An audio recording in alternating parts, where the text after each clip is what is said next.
No alvo com Heron Falco.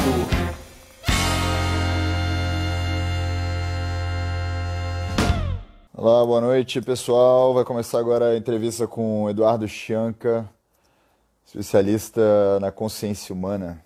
Então, eu queria dar boas-vindas a todos nossos amigos aí que estão presentes com a gente hoje. Estou aqui com o Eduardo Scianca. É assim que pronuncia mesmo? Scianca? Scianca. Ele passou 6 anos numa prisão na Rússia por levar ayahuasca para o país. Ele pesquisa o assunto da... 3 anos. 3 anos, não é 6, não? Ah, 3 anos, mas já tá bom, né? Ele pesquisa o assunto da consciência humana há mais de 30 anos e deixou uma célebre carreira como engenheiro elétrico para se dedicar à terapia holística. Seja bem-vindo, Eduardo. A gente conversou brevemente, né, no telefone e deu para sentir que você está totalmente dedicado, né, Bom, você já está muitos anos fazendo isso, mas deu para ver que você, vamos dizer, tem uma paixão muito grande, você está com o coração totalmente entregue a isso, né? Então você está focado e tá para valer mesmo. Então isso acho que já é um ótimo começo assim, para falar para o pessoal que está assistindo.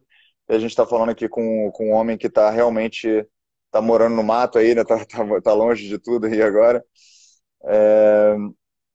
Eu queria te perguntar, acho que a primeira coisa, Eduardo, se você puder me responder, na prisão na Rússia, eu queria ter um pouquinho do sentimento que você teve lá. Para começar, você ficou muito estressado, assim, você viu isso como uma coisa negativa ou positiva na sua vida depois do fato?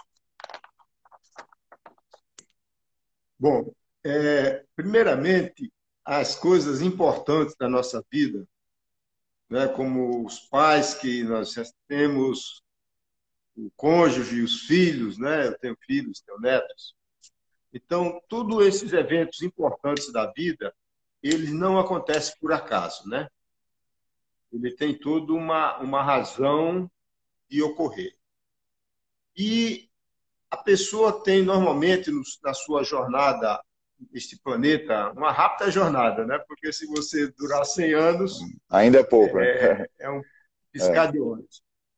Então, a primeira parte da vida, ela é basicamente para resolver essas questões pendentes, né, de vidas passadas. E depois, o que vai motivar a pessoa é um serviço a um talento que você tem naturalmente, que seria o propósito da sua vida, né? Então, no meu caso, eu tinha várias questões de vidas passadas, né? Não sei se as pessoas acreditam. Eu não acredito, costumo brincar, né? Porque eu lembro de 8 encarnações, né? Então, a gente não fala que acredita, a gente só acredita naquilo que ele tem dúvida. Então, como eu lembro, eu digo, eu sei, não tem problema. Bom, eu não acredito. Então, eu tinha uma razão evolutiva de resolver essas questões. Então, o primeiro ano foi terrível, né? Porque pesava sobre a minha cabeça cerca de 15 anos, 20 anos de prisão. Apesar de eu ser inocente, porque o chá da ayahuasca, ele não é narcótico, ele é legal na Europa, na Rússia, mas ele tem uma substância psicoativa, que é o dimetiltriptamina, da folha da ayahuasca, da chacrona. E na Rússia, o DMT é um narcótico. E corretamente é um narcótico. Mas você diz o DMT que se fuma, né? Esse fuma, exatamente. Então é um narcótico. Então, quando eu cheguei na Rússia, depois de 15 viagens, já fui à Rússia e a vários países, eu estava de passagem por Moscou, para a direção à Ucrânia. E aí me deram o chá, e aí vira a presença do DMT, né? Então, aí começou todo o processo.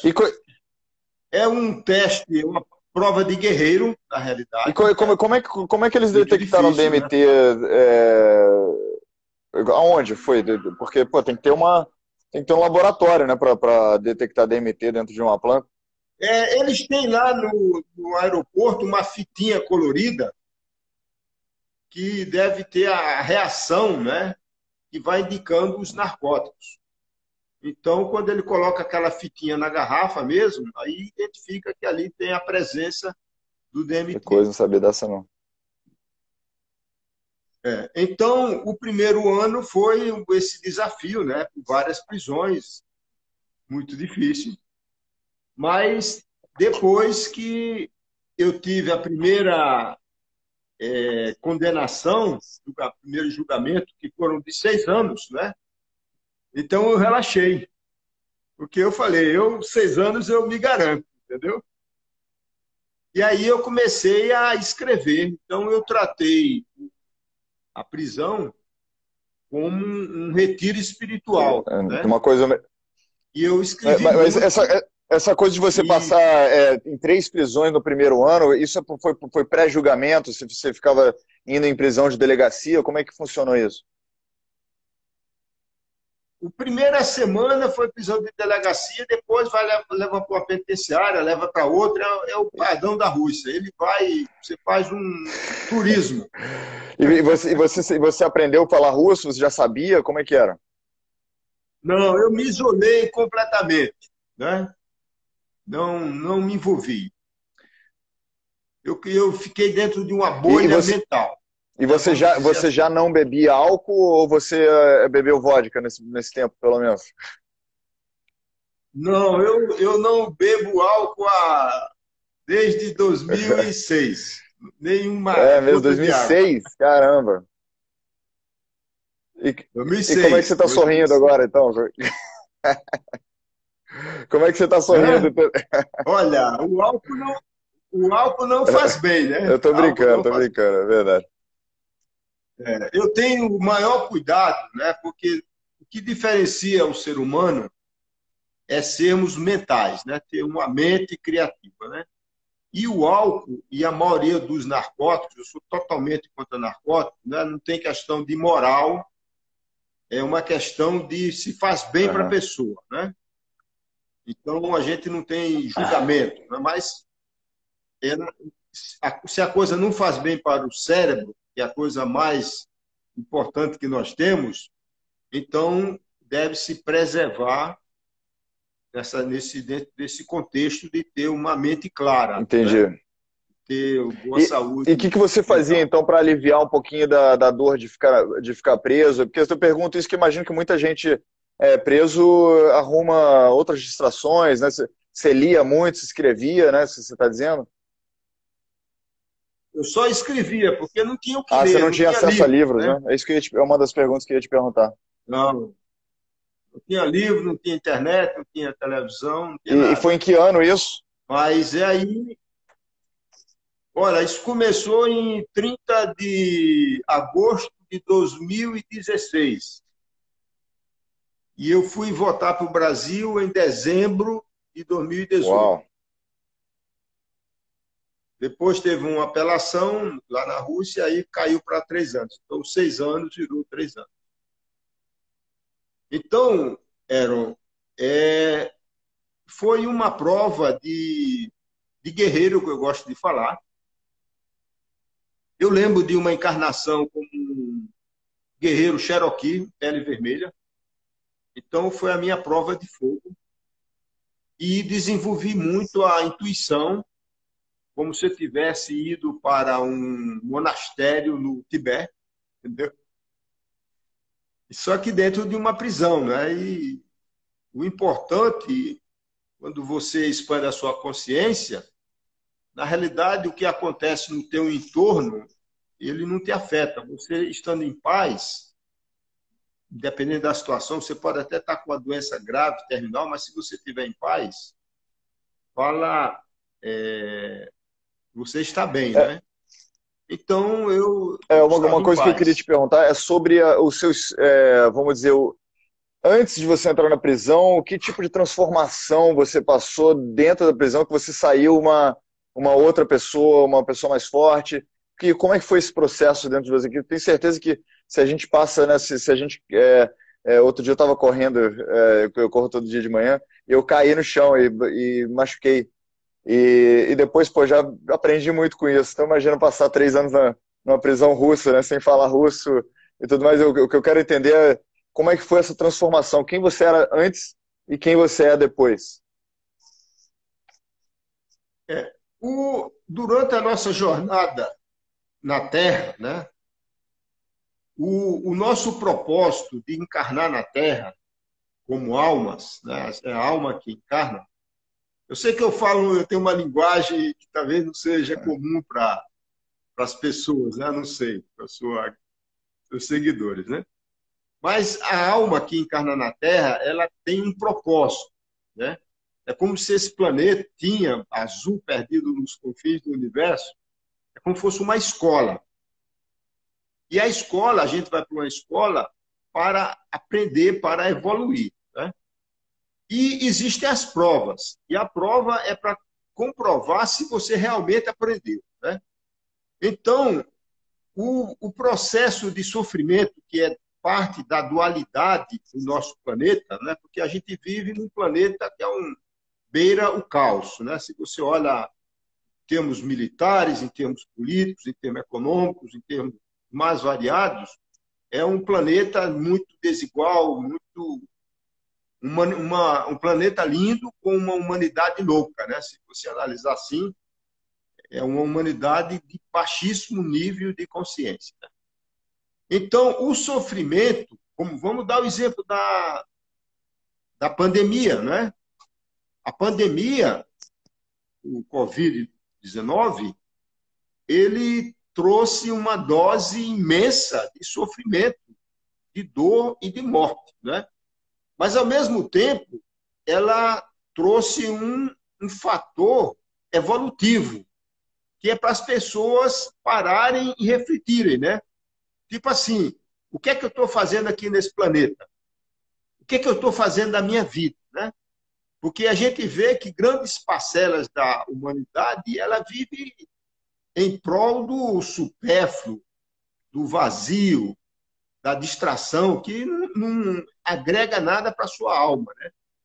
Então, esses movimentos de sofrimento, no caso da pandemia, criado pela própria natureza, né? Ela tipo, obriga a pessoa, pela dor, a se questionar, se autoconhecer, o que é que estou fazendo aqui, né? Há uma expansão da consciência. Então, a prisão, para mim, foi nesse sentido, né? Porque você ficava ali, eu ficava lá beirando a morte, morrer numa prisão, na Rússia. E num ambiente muito agressivo, dentro de uma cela, 3 metros por 4, com 10 pessoas, né? Então, não é fácil. Você dividia a cela com mais 9 pessoas? A média era essa. Uma celinha 3 por 4, entende? E não pode ficar só, porque se ficar sozinho, os caras se suicidam. Então, tem sempre que estar acompanhado, né?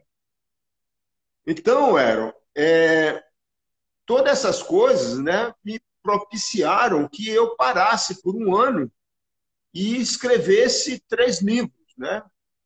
Um livro é A Grande Síntese Aquariana, que são 138 temas variados, temas holísticos, sobre a consciência, sobre saúde holística. A decodificação do livro Apocalipse, o Apocalipse de João, né? Que é o momento que nós estamos vivendo agora, e uma pequena história da humanidade. Esse livro a gente deve publicar o ano que vem, e recebi canalizado um programa espiritual chamado MAP, significa Movimento Ascensional Planetário, que é um programa com a ajuda de seres de luz. Eu sei que esse assunto aqui talvez não fica à vontade, seja pertinente, mas existem seres de luz, né? Quem pesquisar sobre pleiadianos, sirianos, são consciências angelicais que estão procurando ajudar a humanidade nesse processo que se chama de transição planetária, que começou a partir do ano 2012, a nova era de Aquários, né? Então, esses seres de luz, como fossem anjos, não têm corpo, não são extraterrestres, são apenas consciências, e estão procurando ajudar a humanidade a purificar os seus chakras, os seus corpos sutis, que se chama de alma. Entende? Então, foi de uma riqueza imensa, e eu só tenho a agradecer por ter passado por essa experiência. Recebi imensas ajudas, né? Primeiro da minha esposa, Patrícia, que fez um trabalho fantástico de coordenar toda a minha defesa, né? Teve até o presidente do Brasil, Michel Temer, que se envolveu no assunto. Recebi apoios, recebi muitas orações, né, que ajudam. É impressionante, você sente o conforto da oração. Nós temos muitos amigos, muitos terapeutas, alunos, vamos dizer assim, dessa terapia de frequência de luz, que é este livro aqui, né? Então, todo esse movimento foi um grande aprendizado, né, para mim, e que eu tenho o maior prazer e a maior honra em partilhar com outras pessoas, porque existem muitas pessoas, principalmente os mais jovens, que estão no meio dessa matrix materialista, né, contemporânea, e eles estão se questionando, né, o que é que eu estou fazendo aqui neste planeta. Porque se você observa, o nível de riqueza material, vamos dizer assim, para a grande parcela da humanidade, ela é adequada para a sobrevivência. Mas o que você vê é que são pessoas com depressão, com síndrome de pânico, vazio existencial, ansiedade, níveis altíssimos de suicídio, principalmente nos Estados Unidos, né, nos países mais ricos. Por quê? Porque não é que o corpo físico está doente, é a alma que está doente. E as pessoas estão nesse processo. Uma coisa que eu percebi muito nessa pandemia, né, que as pessoas se preocuparam muito, entraram em pânico por causa do corpo físico, né? Quando se fala de pandemia, de doença, as pessoas entram em absoluto pânico, com medo do corpo ficar em dor, ou o corpo ficar, ou morrer, ou ter. Eu vi até jovens, né, que a estatística diz que jovens de até 45 anos de idade, estatisticamente, a pandemia tem o mesmo risco de morte que você dirigir para o trabalho 15 quilômetros por dia, né? E mesmo assim as pessoas ficaram em absoluto pânico, né? Porque tem a ver com o corpo físico. Agora, quando a gente fala até do corpo emocional, o corpo mental, né? Quando fala sobre ética, né? Que talvez é você fazer mal para você mesmo em termos de alma, né? Em termos da sua própria consciência, as pessoas não dão essa importância toda, né? Então, se você chega em casa com o braço sangrando, né, e fala para sua esposa, meu braço sangrando, ela, não estou falando da sua esposa especificamente, mas no geral, né? Poxa, o braço tá sangrando, aí todo mundo da casa se mobiliza para te ajudar. Mas você chega um dia em casa e fala, tô triste, aí fala, pô, se vira, né? Vai trabalhar, porque seu corpo emocional tá machucado. As pessoas não levam a sério, mas é uma coisa que a gente está aprendendo, né, na sociedade, dá muito mais valor, né, depois da ascensão da psicanálise e tudo mais. Mas mesmo assim é uma coisa, a gente ainda é muito materialista, ainda dá muito valor ainda ao corpo físico, você não acha? Exatamente. Eu tenho no nosso site frequenciasdeluz.org, tem a parte de publicações, né? Eu vou quase semanalmente eu escrevo um artigo sobre isso. E um dos que eu escrevi foi a pandemia emocional. É exatamente isso que ele está se referindo. A gente, além da pandemia física, né, do vírus, do coronavírus, existe uma pandemia emocional, né? É exatamente isso, que é tão grave quanto a pandemia física, porque é a parte emocional que controla, vamos dizer assim, o seu fluxo energético, que vai permitir com que você tenha saúde física, né? Então, Uhum. É. a própria medicina já relaciona isso, né, os aspectos mentais com aspectos somáticos, E a psicossomáticos. psicologia deixa isso muito claro, né? O tanto de influência que tem a nosso inconsciente, né? Sobre nosso bem-estar, nossa saúde, inclusive física, né? Coisas É. psicossomáticas ou não.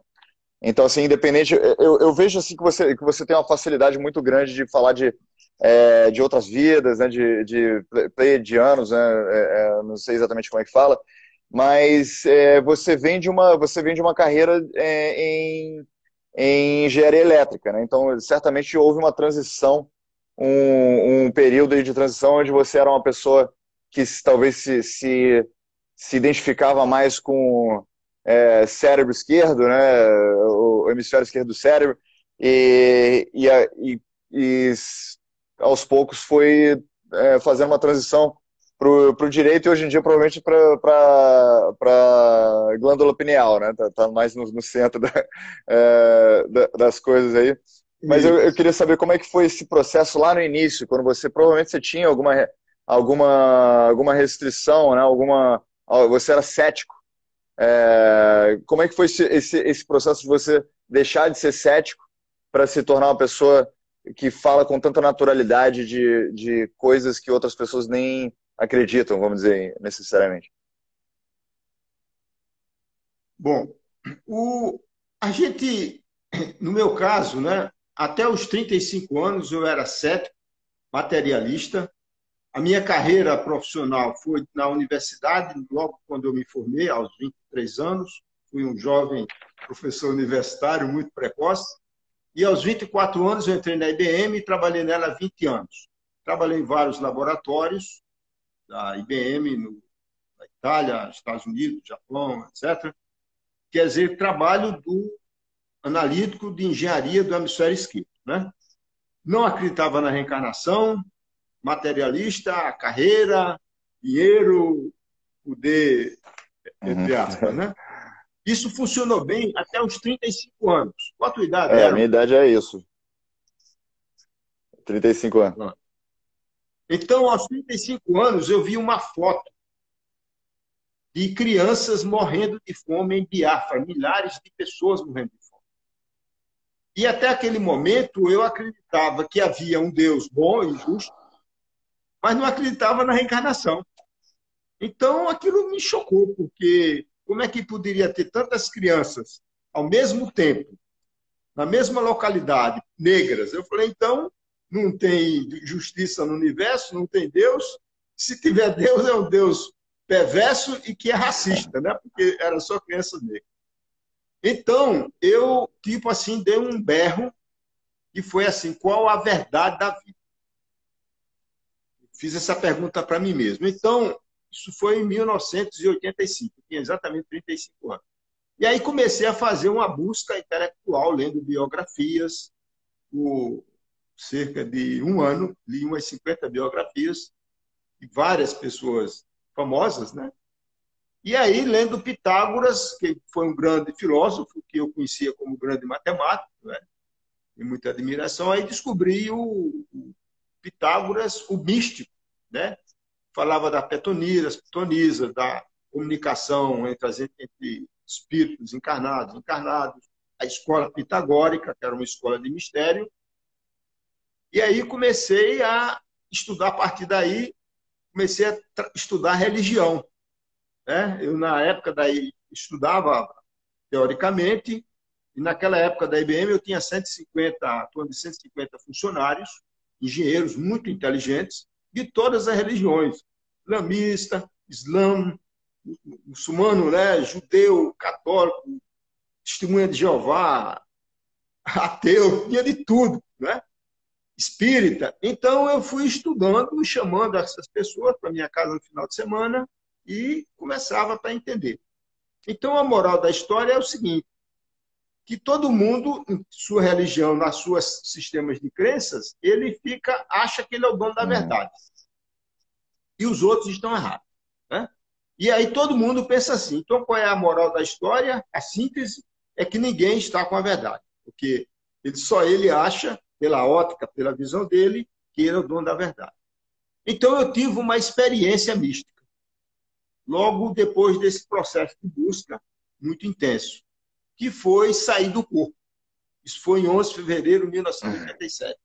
Eu saí do corpo, eu nem sabia que existia isso, eu achei até que tinha morrido, e eu via o planeta Terra de cima.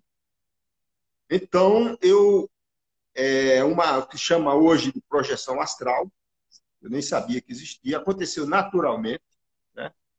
E foi essa experiência transcendental, que não tem palavra para exprimir o que ela é inefável, que fez a minha transformação. E aí eu comecei uma busca espiritual mais consistente. Entende? E aí depois pedi para sair da IBM, fui para Paraíba em 2006, desculpa, em 1993, e aí em 2006 larguei tudo e me conectei com esses seres de luz e sou criador, junto com esses seres de luz, canalizado intuitivamente, essa terapia frequência de luz.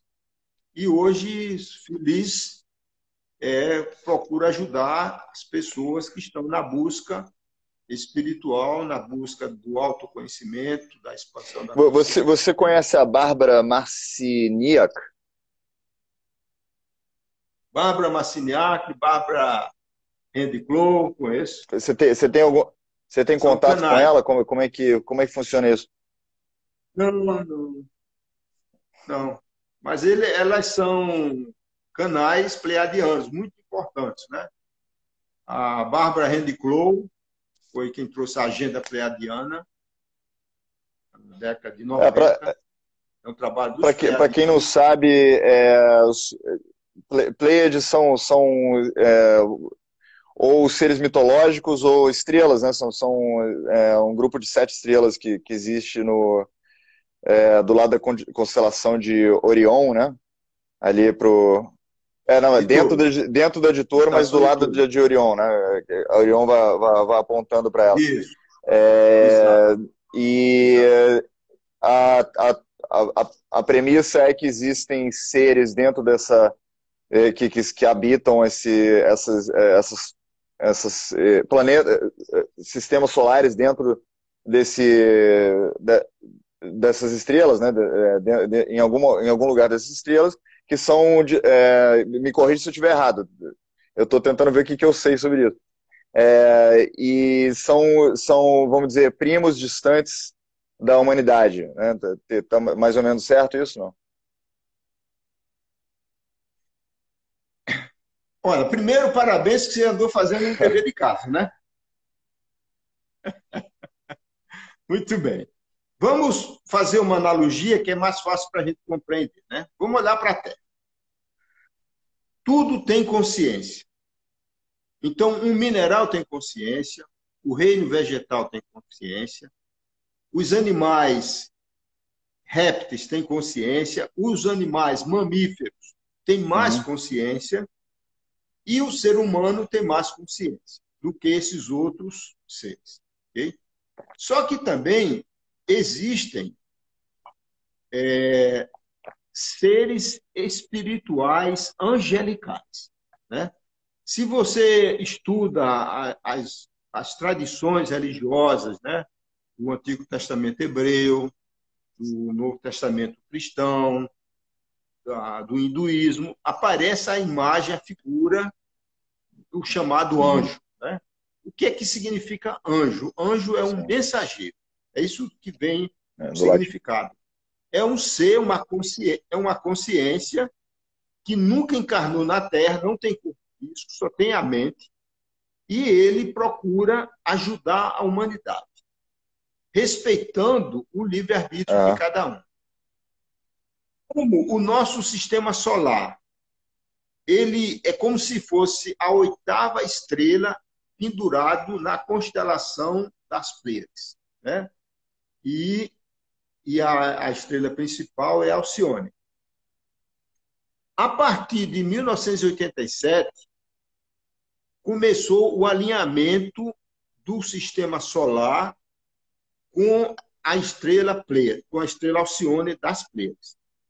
que gerou um campo chamado Que cinturão de a Alcione é a mais Foco, né? brilhosa, né, das 7 estrelas, é isso? Para cá. Exatamente. Ela é a principal e as outras estrelas gravitam em torno dela, como se fosse um Sol. A gente tem aqui o Sol e os sistemas, os planetas girando em torno do nosso Sol, né? Chama sistema solar. No caso de estrelas, que é o caso da constelação, então existe uma espiral, né? Existe a estrela principal no meio e existe uma espiral de 7 estrelas visíveis que a gente enxerga da Terra. Por isso que na Bíblia, no Apocalipse, em vários livros, ela é chamada de 7 estrelas. Então, esses seres, essas consciências, mas antes de chegar nessas consciências, então, na Terra ainda, então nós temos as consciências de vigília, como agora, né, que nós estamos aqui encarnados, mas já tem um outro nível de consciência quando a gente dorme, estado Sim. de sono. É como se fosse um mundo paralelo, né? Mas uma das minhas astral. dúvidas é por que precisa estar localizado geograficamente, não está certo, mas localizado fisicamente, vamos dizer, em estrelas, né? Por que, se são seres que são mensageiros de consciência, por que eles estão localizados em algum lugar? Porque localização é físico, né? Não. É um campo magnético. Mas campo magnético é físico, São né? consciências magnéticas. Uma das minhas dúvidas é o seguinte, se tem essa teoria de que existe seres em um certo lugar nesse grupo de estrelas, né, vamos dizer. Eles estão atrelados de alguma forma àquele grupo de estrelas, e por que aquele grupo de estrelas, e se estão atrelados àquele grupo de estrelas, eles não seriam de alguma forma físico? Não, não. Por exemplo, o ser humano, a mente humana, ela não é física. A emoção humana, tão importante, mas ela está atrelada ao corpo físico né? do ser humano. Então é isso que eu estou perguntando. Qual que é o corpo que está atrelado? Vou chegar lá. Quando a gente desencarna, quando a gente morre, todos nós vamos morrer. Você tão bonitinho aí, fumando seu charuto, vai morrer, né?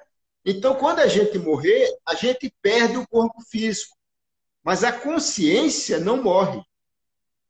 E a consciência é um campo vibracional, um campo magnético, entende? Então, os seres, e dentro dessa consciência magnética, existem seres mais avançados, como tem os arcanjos, os anjos, Não, os arcanjos. essa parte eu entendi, mas é porque assim, você derivou essa consciência eterna que se transporta através de corpos físicos humanos. Aí o que eu quero entender, qual que é o corpo físico que está atrelado à consciência dos pleiadianos, como é que chama? Pleiadianos? Okay. Pleiadianos. Então vamos lá. Observe que nós estamos em um planetinha num estado de dualidade, de livre-arbítrio, onde a gente pode fazer o bem e os anjos não, né? Isso é do misticismo. Isso. Então, esse estado de consciência de 3D, terceira dimensão, do corpo da matéria, e do estado de sono ou do estado desencarnado, 4D, que é a linha do tempo, são estados de dualidade, de livre-arbítrio e da lei do karma. Quer dizer, o que você faz, você paga, né? Mas tem um momento onde você aprendeu, evoluiu a sua consciência e você só faz o bem.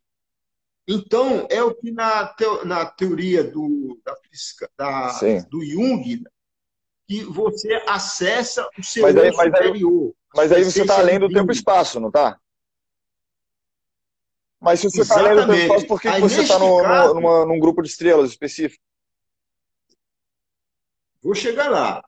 Então, quando o ser humano transcende essa dualidade pela evolução da consciência e ele se conecta ao superior, ele para de vibrar a sua alma, vamos chamar assim, numa vibração baixa de terceira e quarta dimensão. Então ele para de reencarnar. É o que se chama na tradição do hinduísmo de sair da roda de Sansara, que é a roda das encarnações. Então, nós mesmos, um dia, vai atingir esse estado de consciência desperta. É o que chama de consciência desperta, da quinta dimensão. Então, esses seres celestiais estão nesse nível de consciência, que é acima da dualidade e não existe mais a necessidade da encarnação num regime de livre-arbítrio. Então, o ser humano, um dia todos nós chegaremos lá, né? Agora, então é essa o propósito de você vivenciar via Terra. É sair e vivenciar uma experiência na matéria, encarnado e sem memória. Porque quando a gente dorme, quando a gente desencarna, a gente lembra das vidas passadas. O problema é quando você acorda e que esquece e só vê um sonho simbólico. Deu para entender mais? Não, essa parte eu entendi. O que eu não entendi, mas tudo bem, vamos deixar isso de lado um pouquinho, porque a gente tem 15 minutos e eu acho que eu gostaria de entrar um pouquinho se você não se incomodar. Eu sei que você já participou eu acho que li em alguma entrevista sua, de centenas de sessões de ayahuasca, tá certo ou não? Porque assim, eu também eu já participei aí de algumas, não tantas assim, mas eu tenho uma boa experiência, né, vamos dizer, para a minha idade, de ayahuasca. No começo, quando eu comecei a entrar dentro desse mundo de ayahuasca e do Santo Daime e coisas do tipo, eu era muito classicista, né? Ainda sou classicista, mas eu era extremamente classicista, né? Eu gostava muito de Platão e mitologia grega, estudava grego e latim, esse tipo de coisa. Então, eu lembro que a primeira experiência significativa que eu tive de ayahuasca, eu tive uma conversa muito extensa com a deusa Atena, que inclusive está ali no canto ali, uma estátua da deusa Atena.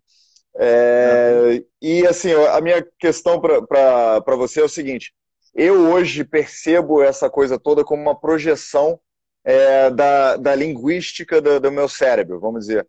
O sistema linguístico do meu cérebro, como foi educado por mitologia grega e filosofia e classicismo e tudo mais, a interface que eu tinha com a parte mais sutil e de sabedoria do meu cérebro, a glândula pineal, o DMT, essa coisa que sobressai o plano físico, o plano de tempo e espaço, essa interface veio com a vestimenta da linguística que eu estava acostumado a digerir, vamos dizer. Assim como, sei lá, a Bíblia fala em termos humanos para a gente poder entender uma coisa que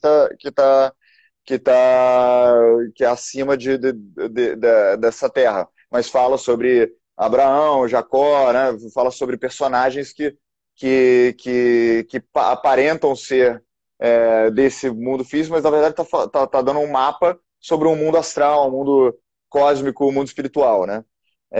Então o que eu queria perguntar para você é como que você sabe que essa ideia de pleidianos não é só uma projeção, uma interface, uma forma linguística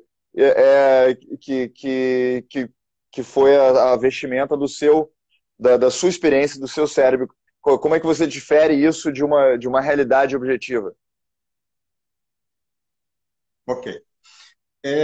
Na ayahuasca, o chá da ayahuasca, ele é um catalisador, um potencializador, um amplificador da sua própria consciência, de forma multidimensional. Quando a gente bebe o chá, dependendo da cerimônia, depende da cerimônia, altera a sua frequência cerebral, porque no momento atual a gente está na frequência beta, frequência alta cerebral, né? Quando a gente relaxa, vai para alfa, quando dorme, vai para teta, e depois vai para delta. Já é sono leve e sono profundo, respectivamente. Então, o chá da ayahuasca, ela leva você conscientemente, como se estivesse dormindo. E as informações, porque veja bem, olha a palavra informação, ela traz forma. Porque a gente encarnado vive no mundo da forma. Mas quando você toma o chá, você entra no astral. Quando você entra no astral, o astral é arquetípico e simbólico. Então, dependendo da sua tradição, e não é no cérebro, você falou no cérebro, não é. É na mente. E a mente se propaga ao longo do tempo, porque a quarta dimensão é o tempo. Quem definiu isso como o tempo, como a quarta dimensão, foi o Albert Einstein na teoria da relatividade plena. Então, quando a gente toma o chá, aí você, dependendo da sua história de vidas passadas, então, claramente, você deve ter tido vivências, experiências no mundo grego, essa informação arquetípica, simbólica, que vem para a sua consciência. Entende? A minha vivência passada é muito mais xamânica. Mas assim, Eduardo, você tá falando em termos assim, de coisas. Ah, é assim, não é no cérebro.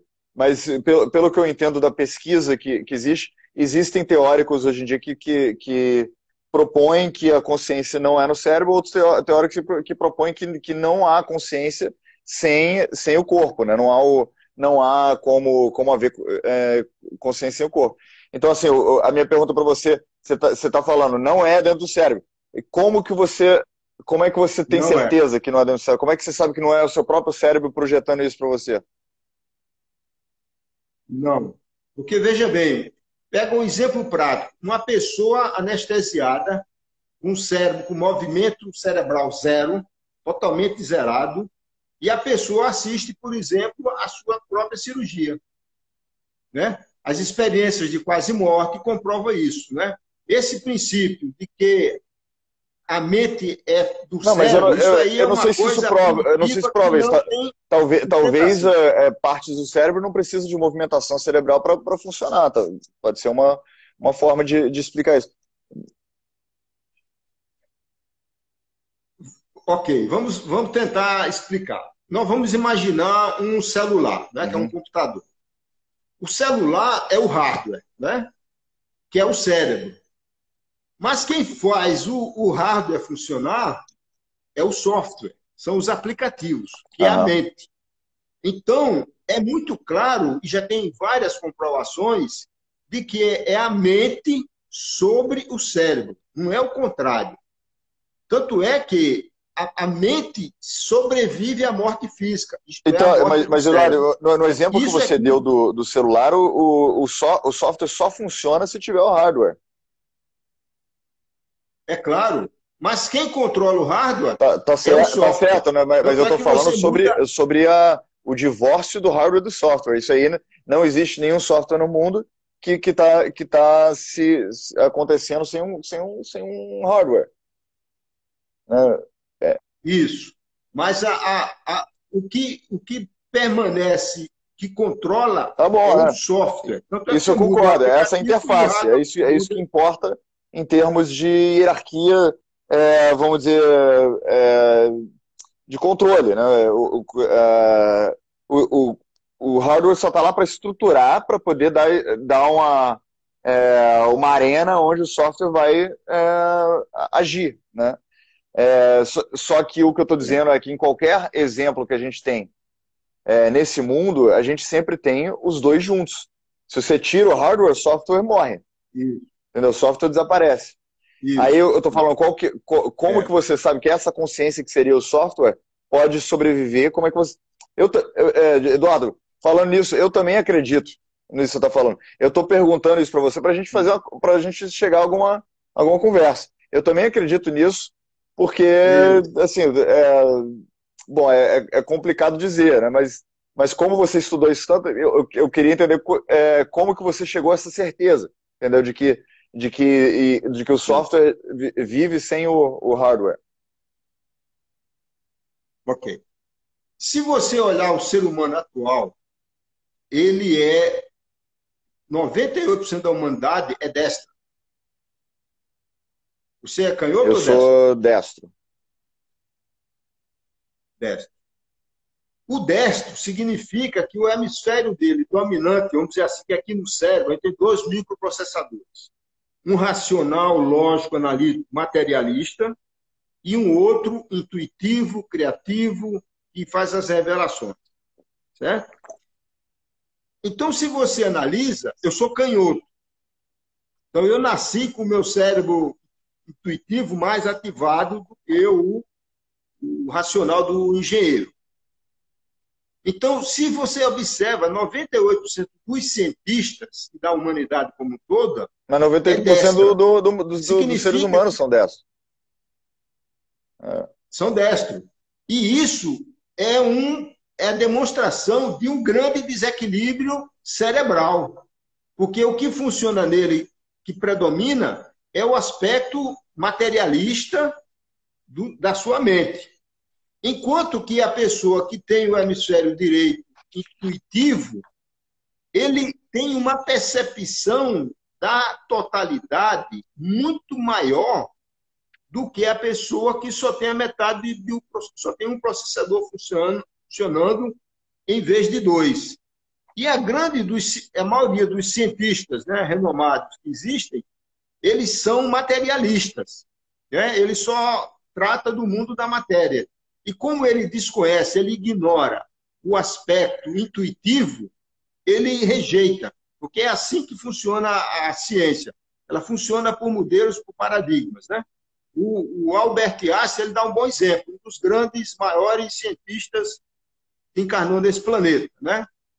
Fez grande descoberta e cometeu um grande erro, que foi construir a bomba atômica. Mas não vamos entrar nessa discussão. Ele disse assim, eu penso 99% do tempo com a sua mente brilhante e nada acontece. Quando eu relaxo, isto é, que baixa a frequência cerebral, é que flui as intuições. Então, quando eu estava na prisão, era como se eu acessasse uma internet cósmica, que as pessoas desconhecem, porque o conhecimento que existe é um conhecimento, pode analisar, um conhecimento de segunda mão.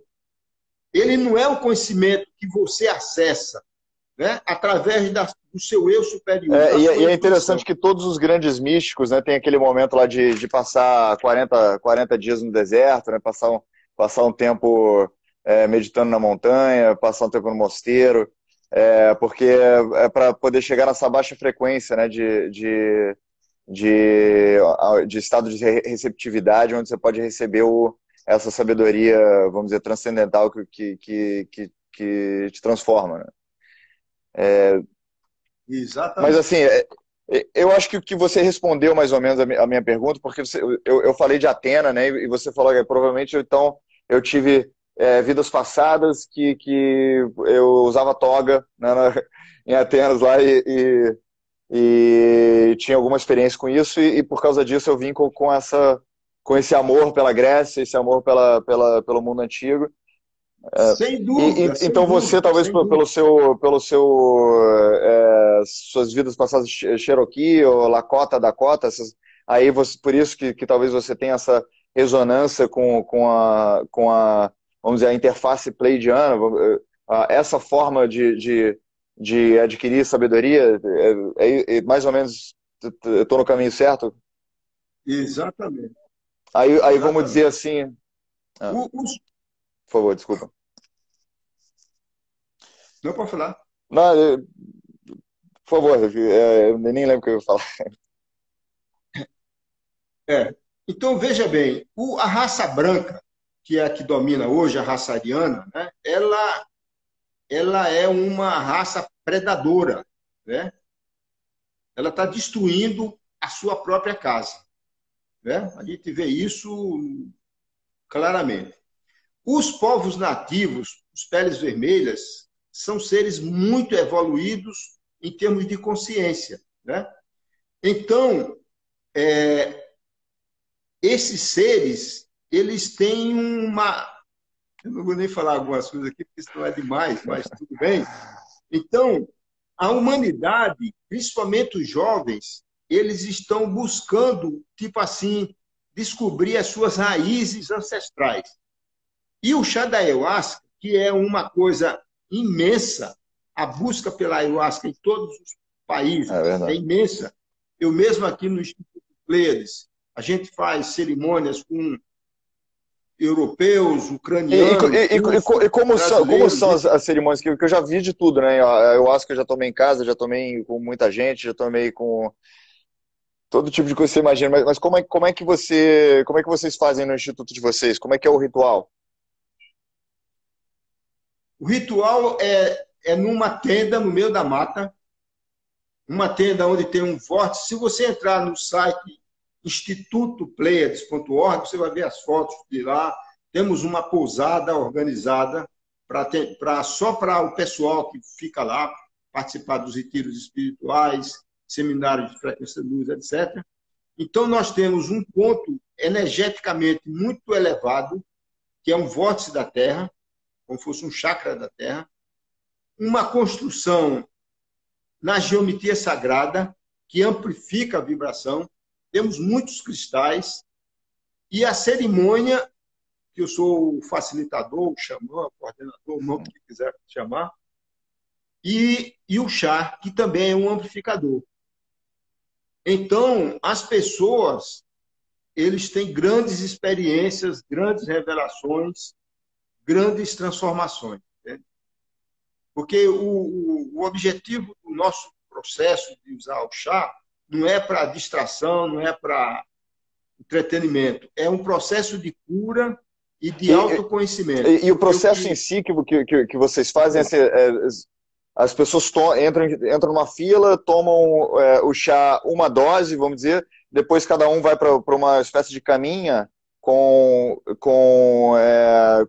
cobertor. Como é que é exatamente? Não, não. Nós fazemos um círculo dentro da tenda, cabe umas 40 pessoas no máximo. As pessoas ficam fazendo um círculo, como se fosse uma roda de uma... E toma o chá, pouco chá, e a gente toca tambor, faz alguns mantras, né, de palavras de poder, no meio daquela vibração muito alta, né, que é a vibração da própria mata, a vibração forte. E a quantidade de chá é pequena, e durante o processo, que dura umas 2 horas e meia, a pessoa fica no silêncio, né, na maior parte das vezes, e no dia seguinte, aí volta quando termina, a gente começa normalmente 8 horas da noite, vai até meia-noite, as pessoas se recolhem à pousada, que é privativa para isso, dentro do instituto, cabe 30 pessoas, e no dia seguinte, após o café da manhã, a gente faz uma partilha, né?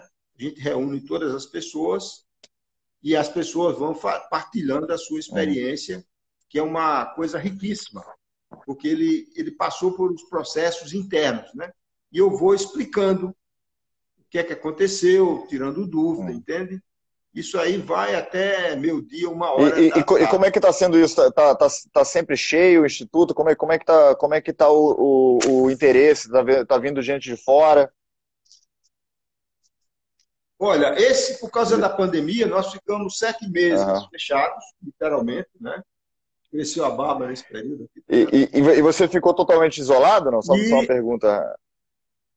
Fiquei totalmente isolado, escrevendo, revendo os escritos lá da Rússia, né? E aí nós reabrimos agora faz 15 dias. Então deixa eu anunciar para o pessoal aí, institutopleiades.org, Pleiades é Pleiades.org, Instituto, todo mundo sabe escrever. E se pode visitar, pode marcar, né? Provavelmente deve ter uma agenda que tem que marcar com antecedência. Isso. Aí pode se hospedar lá, então. Isso, tem alimentação. E quanto tempo que você recomenda? Existe um programa específico ou uma recomendação de quanto tempo se deve ir? Olha, no mínimo 3 dias, né? A gente, geralmente, para o pessoal local aqui de Recife, a gente faz cerimônias no fim de semana, sábado e domingo, né? Mas o ideal são 3 dias. E, às vezes, a gente faz cerimônias e formação de terapeutas de E 10 para dias, que, né? Nós estamos agora reorganizando. para que tipo de pessoa você recomenda esse tipo de retiro, esse tipo de realinhamento mental, espiritual? Olha, é recomendável para a pessoa que está na busca da cura e do autoconhecimento, da expansão da consciência. Porque a maioria das pessoas, como você sabe, ela vive presa no mundo da matéria, né? Só que isso não é o que a alma quer. A alma quer muito mais do que isso. Ela quer se expressar, ela quer ter um propósito, né, Uhum. evolutivo, e não ficar na mesmice da normose. Normose quer dizer a Uhum. doença de ser normal, né? Então, e tem também o nosso site da terapia holística, que chama Frequências, no plural, de Luz, tudo junto, E você tem .org. um curso também, né? O curso Frequências de Luz. E esse Temos. curso fala sobre o quê, A gente, brevemente? Só para o pessoal conhecer, né? Pra, conhecer o trabalho de vocês. ele trata, a gente faz um estudo global, né, vamos dizer assim, dessa uma visão cósmica do ser humano, que nós somos muito mais do que isso, né? E fazemos um estudo de chakras, porque os chakras bloqueiam por razões diferentes. Aprende a fazer o diagnóstico dos chakras usando a radiestesia, usando um pêndulo. Se o chakra está harmonizado, está com pequeno bloqueio grande, etc. E tem um protocolo com a imposição das mãos para a harmonização dos chakras, né? Então, porque as doenças, na realidade, a doença física, né? A doença mental, a doença espiritual, emocional, ela é resultado de bloqueios Uhum. energéticos. Se a pessoa está com seus chakras harmonizados, com os seus campos energético, emocional, mental harmonizado, a pessoa não adoece e vive bem, vive em paz, né?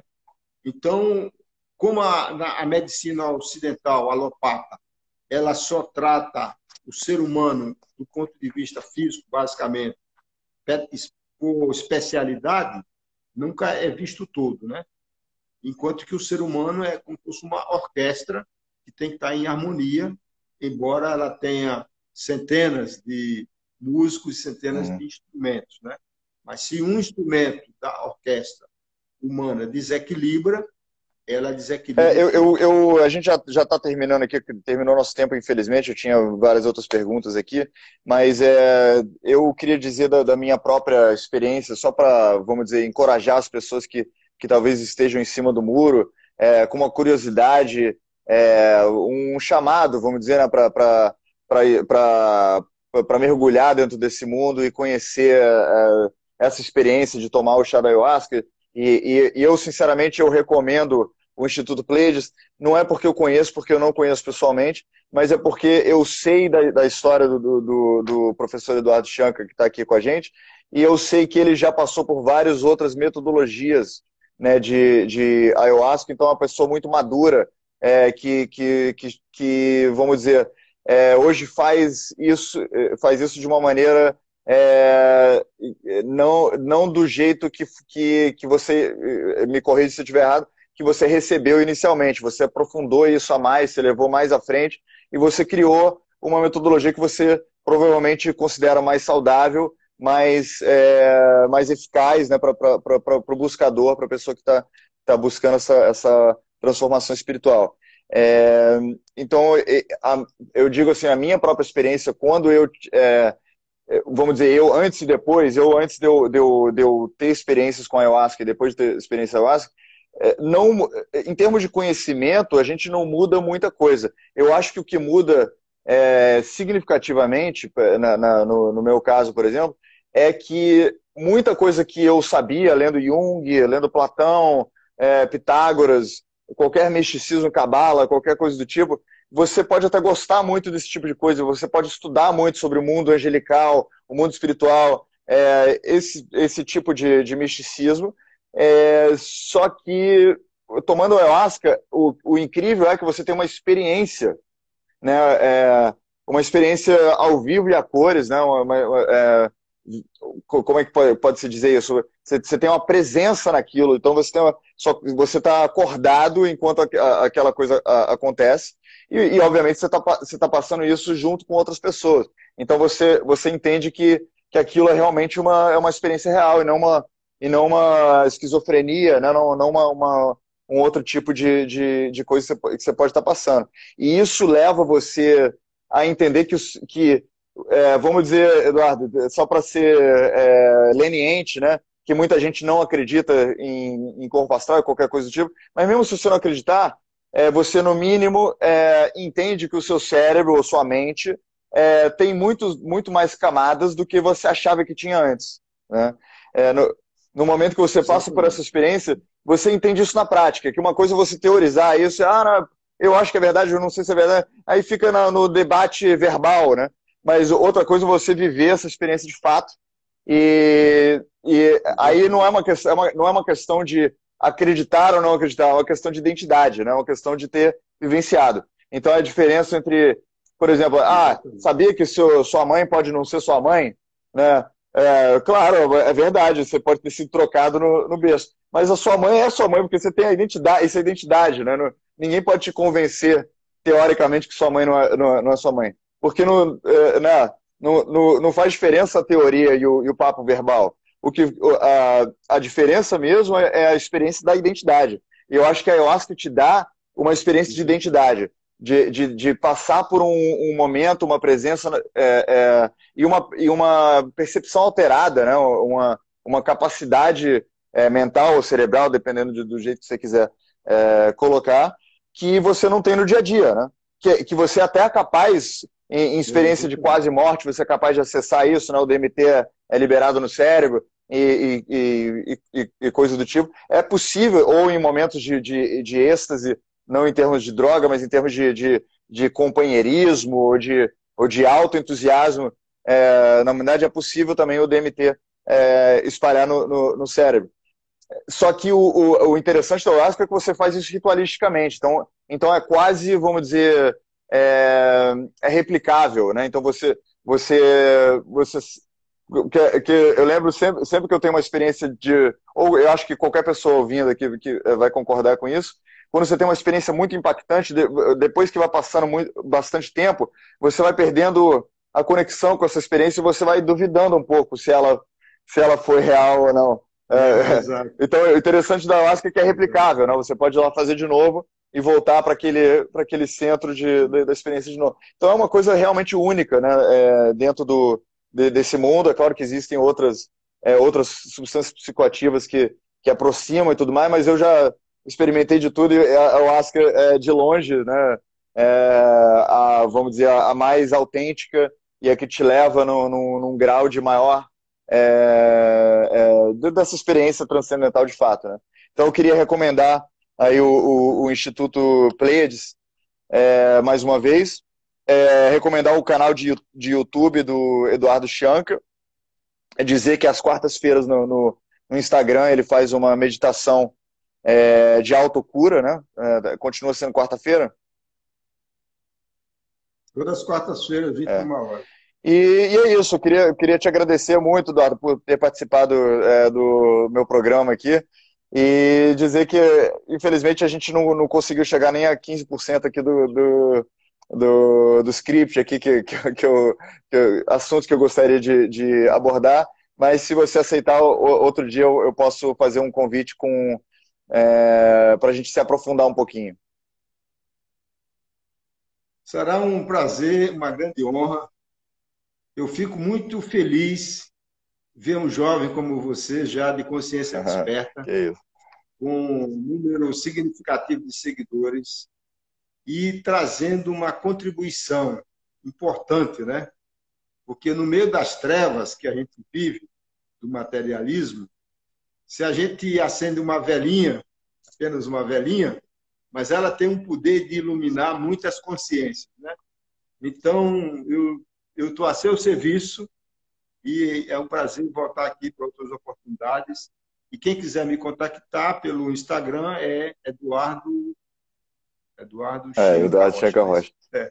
Então, obrigado mais uma vez. Eu vou terminar dizendo que, independente do que você acredita, né, se você é ateu ou se você é uma pessoa extremamente mística, isso para mim, né, pessoalmente, isso é uma questão de linguagem, de comunicação. Mas certas coisas, vamos dizer, servem para qualquer ser, né? Todos nós temos algo muito em comum e a gente tem uma maturidade menor ou maior dentro da nossa consciência, que eu acho que essa é a sua mensagem principal, né? Que existem níveis de, de, de despertar da consciência, né? E independente do termo que você usa, se é consciência ou maturidade ou sabedoria ou o que você quiser, certamente existe como se expandir nisso, existe como alcançar níveis maiores e, vamos dizer, também abandonar níveis inferiores, ou seja, identificações com picuinhas, né, com coisas banais e tudo mais. Então, eu recomendo isso pessoalmente para qualquer tipo de pessoa e acho que todo mundo tem a ganhar, né, com essa exploração, independente do que se acredita. Exatamente. Então, valeu, Eduardo. Tudo de bom aí para você. Muito obrigado mais uma vez. Tudo bom para você. Tudo de bom. Tchau, tchau. Gratidão. Grande abraço. Boa noite.